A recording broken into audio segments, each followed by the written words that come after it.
A nature-themed event, and a good look at Archer's abilities. Let's begin. Welcome back to another episode, guys. Let's get into talking about what we're getting this week. This week, we're getting the Sprouting Nocturne, also known as the Arbour Day event. Basically just a world nature-themed event, as far as I know. There are going to be special event rewards during this event, although I'm not completely clear what we're going to be doing during the event. And it's going to include Guard 26's B tier skin prototype robot, the B tier accessory Sprouting Heart, that is like a bubble butterfly thing, an event portrait, a frame, sticker, a furniture piece called Glass Hydrophonic Jar that has some really interesting effects where you can switch between different types of plants that grow out of it. Very, very nice. A label, a piece of room music, and more. There is also a limited time public map that you'll be able to go into that's a Moonlit River Park variant where you can help Bonbon cultivate hydrophonic plants and you get the reward of a room music piece called Wandering Through the Woods. There's some returning content, probably going to be to the Spyglass store, including B tier skins for Perfumer, Gravekeeper, Seer, Gardener, and Boy, the botanical perfume accessory that I believe you'll be able to select the color for, 3 pieces of room music, the magnolia tree, and a spirit tree light furniture piece. And there's also going to be some returning content, I believe, to the main store itself, including the A tier pets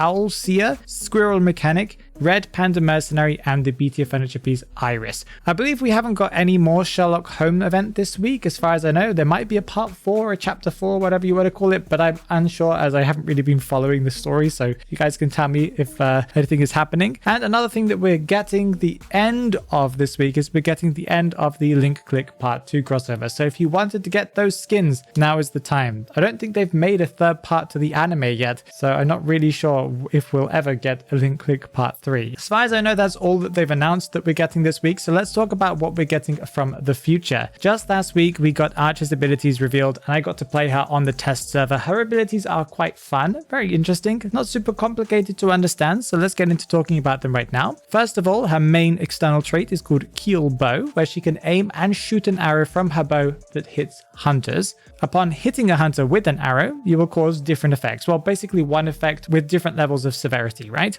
If the bow is shot without charging the hunter, or within 1 point something seconds, the hunter will receive 40 points of laceration. If the bow is charged, the hunter will instead receive 50 points of laceration. And if the arrow hits the hunter's glowing red core that you should be able to see from some gameplay, that little thing in their chest, it will instantly stun the hunter for 2.5 seconds. Now, if you don't understand what laceration is, laceration points are basically just a meter that goes up or down depending on what the hunter does. So you give them 50, and if they stand still, it goes down slowly to 0. But if they start walking, the more that they walk, it goes up. So you can stop and start, and the meter will stop and start. The faster that the hunter moves, so for example, if they have a movement ability, the faster that meter will go up. And if it gets all the way up to 100, they get a 2.5 second stun, possibly adjusted more, as this is just test server numbers. There's also a lock-on feature. If you lock on for, it's around 5 seconds right now. If you hold your bow looking towards the hunter, for 5 seconds more or less, you'll lock onto the hunter's core, and that means that you'll get the instant 2.5 second stun once it does that. And it just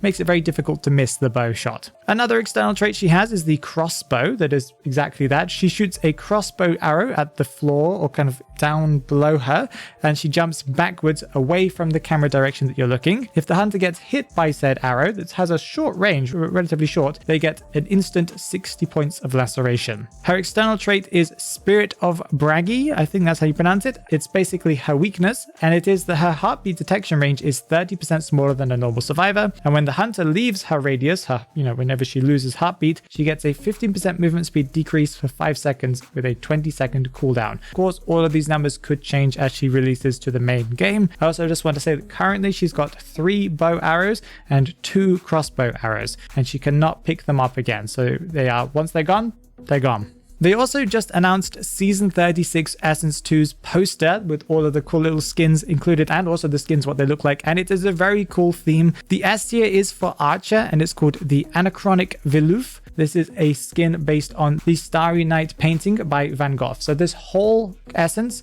is based on, Van Gogh's paintings. Is it Van Gogh or Van Gogh? I pronounce it as Van Gogh. Maybe it's Van Gogh, whatever. So this skin is absolutely amazing, and apparently the kind of swirly effects on her dress do have animations in the game as well. So I'm really excited to see this one. I really like this one. We've got the 80th Axe Boy called Nature of Good and Evil that is based on the Sunflowers painting from Van Gogh as well. We've also got the 80th composer called Clear Rationality ability based on the Seascape at Sainte Marie. I don't know how you pronounce that, but I think that's correct. Another portrait or painting from Van Gogh. And we've also know that there are some B tier skins coming for Clerk, Violinist, Sculptor, Mad Eyes, and possibly Wu Chang. We're not really sure about that one. The whole theme of the essence is, as I said, Van Gogh's paintings, and you can see that there's also like a nightmare swirly painty theme. NetEase also gave us a Q&A, giving us some more details about what's coming from the future, including optimizations coming for Breaking Wheel's recent S tier accessory. They're going to be giving it a carry animation. Toy Merchant's S tier skin Myriad Blossoms, the Coordinator Lightning Generator accessory, and even more coming in March. So that's really cool if any of those accessories you're not really happy with them, or skins you're not very happy with them. Naiad's got some humidity circle optimizations coming in the test server this week, as far as I can tell, on March 6th. So that's interesting. I wonder what they've kind of adjusted to make it better, maybe more consistent. As for some balance changes like buffs and nerfs, they've said that they are possibly going to buff Guard 26. They're possibly going to buff Entomologist soon. Gravekeeper might have some mini changes to the usages of his items, and Breaking Wheel might possibly get a usability or kind of ease of use change at some point in the future. So that's interesting. There are going to be some rewards coming, or at least a reward for the celebration of IDV being added to the Asian Games. That is basically Asia's version,